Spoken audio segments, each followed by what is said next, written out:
chapter 5. And we left Scout saying that she had heard someone laughing from the inside of Boo Radley's house when she rolled up on the front yard in the tire. And they have been caught, possibly by Atticus, playing a game that they made up, a little melodrama about the Radleys. Chapter 5. My nagging got the better of Jim eventually, as I knew it would, and to my relief we slowed down the game for a while. He still maintained, however, that Atticus hadn't said we couldn't, therefore we could, and if Atticus ever said we couldn't, Jim had thought of a way around it. He would simply change the names of the characters, and then we couldn't be accused of playing anything. Dill was in hearty agreement with this plan of action. Dill was becoming something of a trial anyway, following Jim about. He had asked me earlier in the summer to marry him, and then he promptly forgot about it. He staked me out, marked as his property, said I was the only girl he would ever love, and then he neglected me. I beat him up twice, but it did no good. He only grew closer to Jim. They spent days together in the treehouse, plotting and planning, calling me only when they needed a third party. But I kept aloof from their more foolhardy schemes for a while, and on pain of being called a girl, I spent most of the remaining twilights that summer sitting with Miss Maudie Atkinson on her front porch. Jim and I had always enjoyed the free run of Miss Maudie's yard, if we kept out of her azaleas, but our contact with her was not clearly defined. Until Jim and Dill excluded me from their plans, she was only another lady in the neighborhood, but a relatively benign presence. Our tacit treaty with Miss Maudie was that we could play on her lawn, eat her scuppernogs if we didn't jump on the arbor, and explore her vast back lot. Terms so generous we seldom spoke to her. So careful were we to preserve the delicate balance of our relationship that Jem and Dill drove me closer to her with their terrible behavior. Miss Maudie hated her house. Time spent indoors was time wasted. She was a widow, a chameleon lady who worked in her flower beds in an old straw hat and men's coveralls. But after 5 o'clock, bath, she would appear on the porch and reign over the street in magisterial beauty. She loved everything that grew in God's earth, even the weeds, with one exception. If she found a blade of nutgrass in her yard, it was like the second battle of the Marne. She swooped down upon it with the tin tub and subjected it to blast from beneath with a poisonous substance she said was so powerful it'd kill us all if we didn't stand out of the way. "Why can't you just pull it up?" I asked, after witnessing a prolonged campaign against a blade not 3 inches high. "Pull it up, child, pull it up." She picked up the limp sprout and squeezed her thumb up its tiny stalk. Microscopic grains oozed out. "Why, one sprig of nutgrass can ruin a whole yard. Look here. When it comes fall, this dries up, and the wind blows it all over Macomb County." Miss Maudie's face lightened such an occurrence onto an Old Testament pestilence.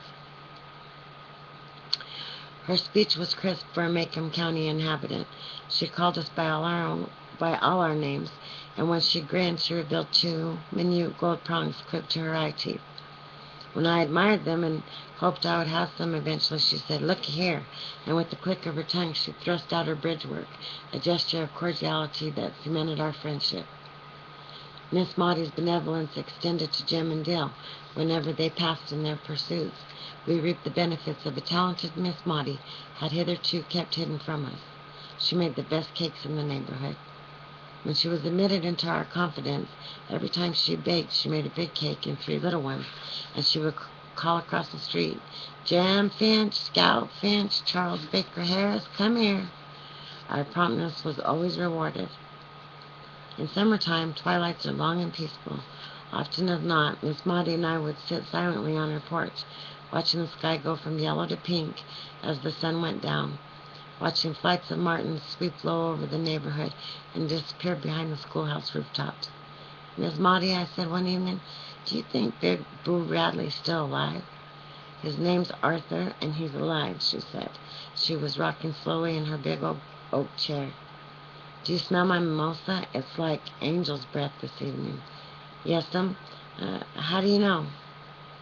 "Know what, child?" "That Boo, Mr. Arthur's still alive." Well, what a morbid question, but I suppose it's a morbid subject. I know he's alive, Jean Louise, because I haven't seen him get carried out yet. Maybe he died and they stuffed him up in the chimney. Well, now, where'd you get such a notion? Well, that's what Jim said he thought they did. He gets more like Jack Finch every day, she said. Miss Maudie had known Uncle Jack Finch, Atticus's brother, since they were children. Nearly the same age, they had grown up together at Finch's Landing. Miss Maudie was the daughter of a neighboring landowner, Dr. Frank Buford. Dr. Buford's profession was medicine, and his obsession was anything that grew in the ground, so he stayed poor. Uncle Jack Finch confined his passion for digging to his window boxes in Nashville and stayed rich. We saw Uncle Jack every Christmas, and every Christmas he yelled across the street for Miss Maudie to come and marry him. Miss Maudie would yell back, "Call a little louder, Jack Finch, and they'll hear you at the post office. I haven't heard you yet." Jem and I thought this a strange way to ask for a lady's hand in marriage, but then Uncle Jack was rather strange. He said he was trying to get Miss Maudie's goat, that he had been trying unsuccessfully for 40 years, and that he was the last person in the world Miss Maudie would think about marrying, but the first person she thought about teasing, and the best defense to her was spirited offense, all of which was understood very clearly. "Arthur Radley just stays in the house, that's all," said Miss Maudie. "Wouldn't you stay in the house if you didn't want to come out?" "Yes'm, but I'd want to come out. Why doesn't he?" Miss Maudie's eyes narrowed. "You know that story as well as I do." "Well, I never heard why, though. Nobody ever told me why." Miss Maudie settled her bridge work. "You know Mr. Radley was a foot-washing Baptist. That's what you are, ain't it?" "My shell's not that hard, child. I'm just a Baptist." "Don't you all believe in foot-washing?" "We do, at home in the bathtub." "But we can't have communion with you all." Apparently deciding that it was easier to define primitive baptistry than close communion, Miss Maudie said, "Foot washers believe anything that's pleasure is a sin. Did you know some of them came out of the woods one Saturday and passed by this place and told me that me and my flowers was going to hell?" "Your flowers, too?" "Yes, ma'am. They'd burn right with me. They thought I spent too much time in God's outdoors and not enough time inside the house reading the Bible." My confidence in pulpit gospel lessened at the vision of Miss Maudie stewing forever in various Protestant hells. True enough, she had an acid tongue in her head, and she did not go about the neighborhood doing good, as did Miss Stephanie Crawford. But while no one with a grain of sense trusted Miss Stephanie, Jem and I had considerable faith in Miss Maudie. She had never told on us, had never played cat and mouse with us. She was not at all interested in our private lives. She was our friend. How so reasonable a creature could live in peril of everlasting torment was just incomprehensible. "That ain't right, Miss Maudie. You're the best lady I know." Miss Maudie grinned. "Well, thank you, ma'am. Thing is, foot washers think women are a sin by definition. They take the Bible literally, you know." "Is that why Mr. Arthur stays in the house, to keep away from women?" "Well, I've no idea." "Well, it doesn't make sense to me. Looks like if Mr. Arthur was hankering after heaven, he'd come out on the porch at least. Atticus says God's loving folks like you. Love yourself." Miss Maudie stopped rocking, and her voice hardened. "You are too young to understand it," she said, "but sometimes the Bible in the hand of one man is worse than a whiskey bottle in the hand of your father." I was shocked.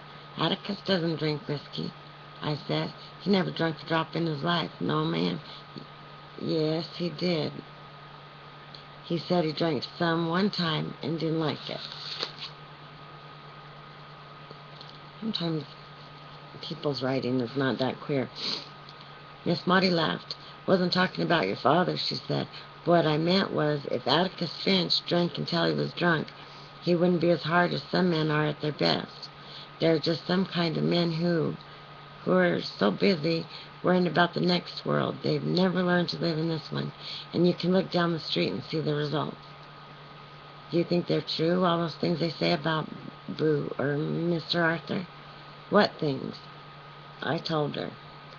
"This is 3/4 colored folks and 1/4 Stephanie Crawford," said Miss Maudie grimly.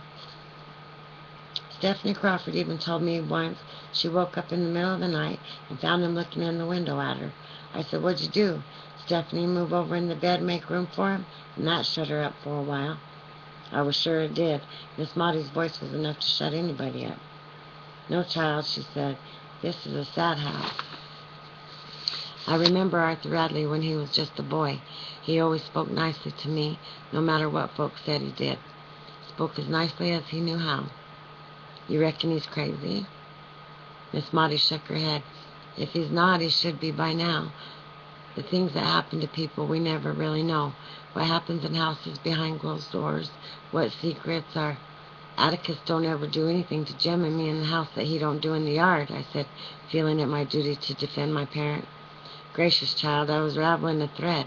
Wasn't even thinking about your father. But now that I am, I'll say this. Atticus finishes the same in his house as he is on the public streets. How'd you like some fresh pound cake to take home?" I liked it very much. Next morning when I awakened, I found Jem and Dill in the backyard, deep in conversation. When I joined them, as usual, they said to go away. "Well, not. This yard's as much mine as it is yours, Jem Finch. I got just as much right to play in it as you have." Dill and Jem emerged from a brief huddle. "If you stay, you got to do what we tell you," Dill warned. "Well," I said, "who's so high and mighty all of a sudden?" "If you don't say you'll do what we tell you, we ain't going to tell you anything," Dill continued. "You act like you grew 10 inches in the night, all right. What is it?" Jem said placidly, "We are going to give a note to Boo Radley." "Just how?" I was trying to fight down the automatic terror rising in me. It was all right for Miss Maudie to talk. She was old and snug on her porch. It was different for us. Jem was merely going to put the note on the end of a fishing pole and stick it through the shutter. If anyone come along, Dill would ring the bell. Dill raised his right hand, and it was my mother's silver dinner bell. "I'm going around to the side of the house," said Jem. "We looked yesterday from across the street, and there's a shutter loose. Think maybe I can make it stick on the windowsill at least?" "Jem." "Well, now you're in it, and you can't get out of it. You'll just stay in it, Miss Priss." Okay, but I don't want to watch. Jem, somebody was..." "Yes, you will. You will watch the back end of the lot, and Dill's going to watch the front of the house and up the street, and if anybody comes, he'll ring the bell. That clear?" "All right, then. What'd you write him?" Dill said, "We're asking him real politely to come out sometimes and tell us what he does in there. We said we wouldn't hurt him, and we want to buy him an ice cream." "You've all gone crazy. He's going to kill us." Dill said, "It's my idea. I figure if he come out and sit a spell with us, he might feel better." "How do you know he don't feel good?" "Well, how'd you feel if you'd been shut up for 100 years with nothing but cats to eat? I bet he's got a beard down to here." "Like your daddy's?" "He ain't got a beard. Dill stopped as if trying to remember. "Uh-huh, gotcha," I said. "You said 'fore you were off the train good, your daddy had a black beard. If it's all the same to you, he shaved it off last summer." "Yeah, and I've got the letter to prove it. He sent me $2, too." "Keep on. I reckon he even sent you a mounted police uniform. That's never showed up, did it? You just keep on telling him, son." Dill Harris could tell the biggest whoppers I'd ever heard. Among other things, he had been up in a mail plane 17 times, he'd been to Nova Scotia, he had seen an elephant, and his granddaddy was Brigadier General Joe Wheeler and left him a sword. "You all hush," said Jem. He scuttled beneath the house and came out with a yellow bamboo pole. "Reckon this long enough to reach from the sidewalk?" "Anybody who's brave enough to go up and touch the house hadn't ought to use a fishing pole," I said. "Why don't you just knock the front door down?" "This is different," said Jem. "How many times do I have to tell you that?" Dill took a piece of paper from his pocket and gave it to Jem. The three of us walked cautiously toward the old house. Dill remained at the light pole on the front corner of the lot, and Jem and I edged down the sidewalk parallel to the side of the house. I walked beyond Jem and stepped where I could see around the curve. "All clear," I said, "and not a soul in sight." Jem looked up the sidewalk to Dill, who nodded. Jem attached the note to the end of the fishing pole, put the pole out across the yard, and pushed it toward the window he had selected. The pole lacked several inches of being long enough, and Jem leaned over as far as he could. I watched him making jabbing motions for so long I abandoned my post and went to him. "I can't get it off the pole," he muttered. "Or if I got it off, I can't make it stay. Go back down to the street, Scout." I returned and gazed around the curve at the empty road. Occasionally I looked back at Jem, who was patiently trying to place the note on the windowsill. It would flutter to the ground, and Jem would jab it up until I thought if Boo Radley ever received it, he wouldn't even be able to read it. I was looking down the street when the dinner bell rang. Shoulder up, I reeled around to face Boo Radley and his bloody fangs. Instead, I saw Dill ringing the bell with all his might in Atticus's face. Jem looked so awful I didn't have the heart to tell him I told him so. He trudged along, dragging the pole behind him on the ground. Atticus said, "Stop ringing that bell." Dill grabbed the clapper in the silence that followed. I wished he'd started ringing it again.